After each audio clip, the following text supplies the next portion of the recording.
Asta e valea largă sau valea lungă? Mai degrabă largă, cred.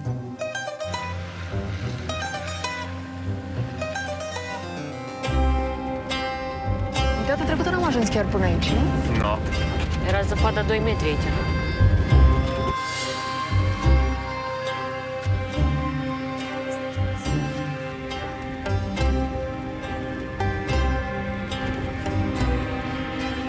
Cu transporturile la Gander să viu să... E grabă mare, zic.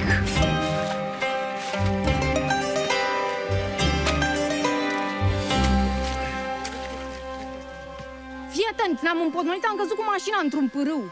Bine, ce-ați făcut aici, bă? Ce faci, bă? Ești nebună, ce ai? Balon, nu mă bate! Așteaptă-mă! Dă mână. Ești ok? Am. Hei, tataie! Eu le văd din când în când, am rar, nici de cum mă apropii. Ce-i faci? Lasă-mă în pace, mă, omule, mă, că vreau să aduc acasă.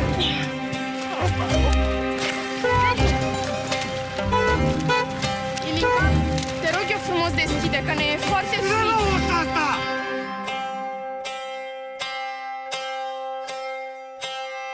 Doamne ajută fiii mei, să fie bine la toată lumea.